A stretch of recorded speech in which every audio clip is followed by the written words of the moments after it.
Unless you love grammar like I do, chances are you don't really know what the object of a sentence is. And why do you even care what an object is? Well, I'll tell you.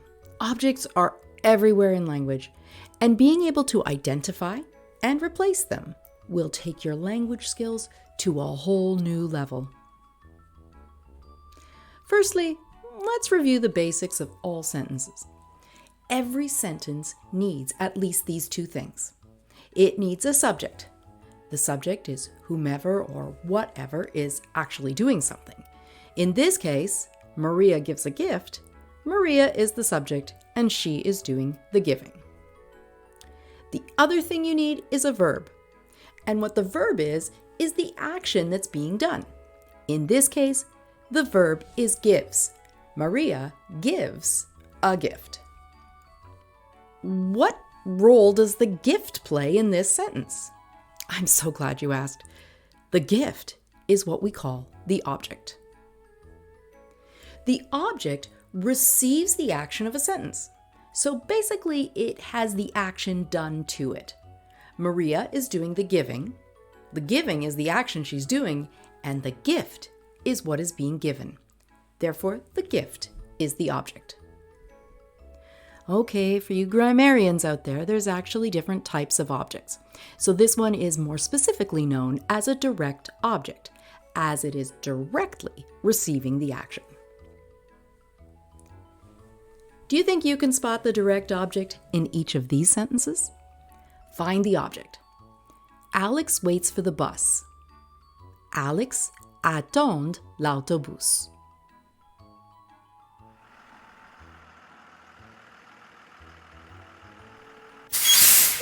The object is the bus, because that's what Alex has been waiting for. What about the object here? Raquel drinks a coffee. Raquel boit un café. It's the coffee. That's what she's drinking. You got the hang of this by now. What's the object here?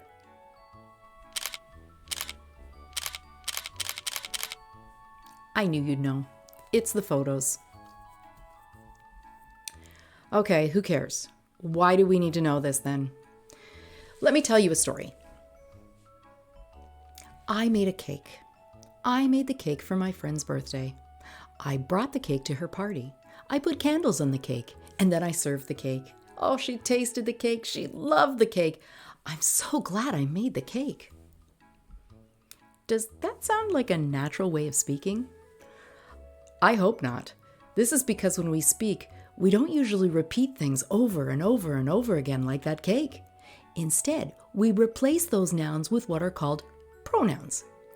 A pronoun's just a fancy word meaning anything that replaces a noun.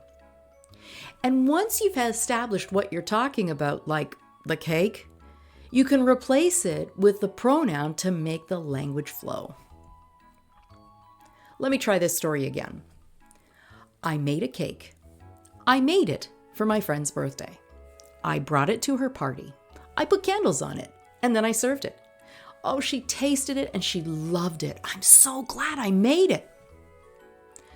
Whew, this one flows a lot better and sounds so much more natural. It's also more concise. What's the difference? I'm glad you asked. I've replaced all of the direct objects with a direct object pronoun. That means I've replaced all the cake with the word it. You want to know how to do this? It's so easy. Step 1. Identify the direct object. This is what the action is being done to, and you already know how to do this. Step 2.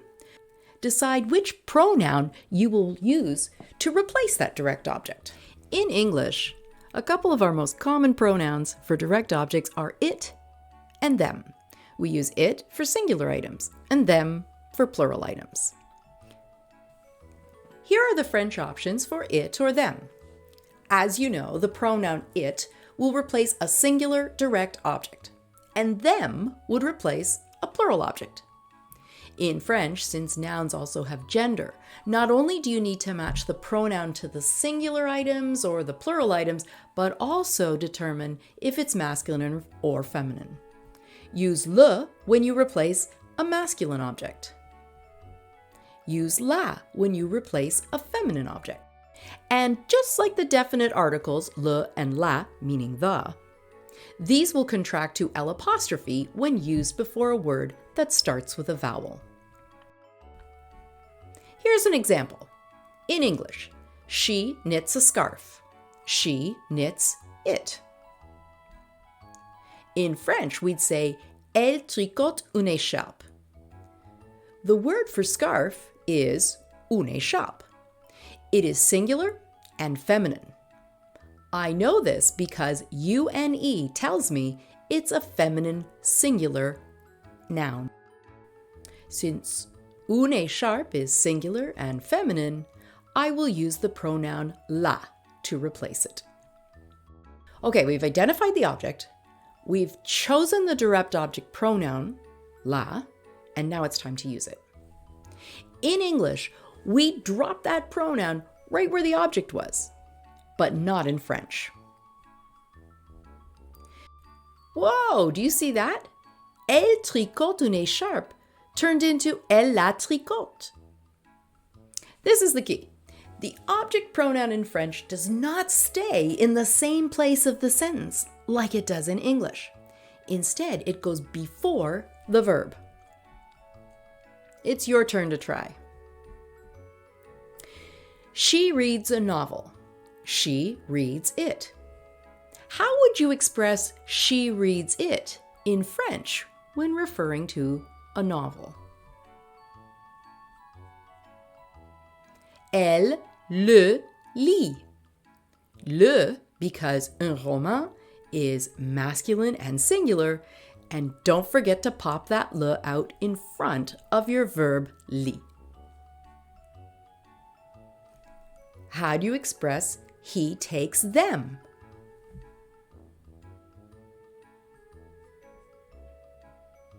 Il les prend. Des photos is plural, therefore we chose the plural version. Here's one more. She listens to the music. She listens to it. Elle l'écoute. Sorry, this was a tricky one. Since écoute starts with a vowel, you need to use the L' version of the. Elle l'écoute. Congratulations! You've just leveled up your French skills.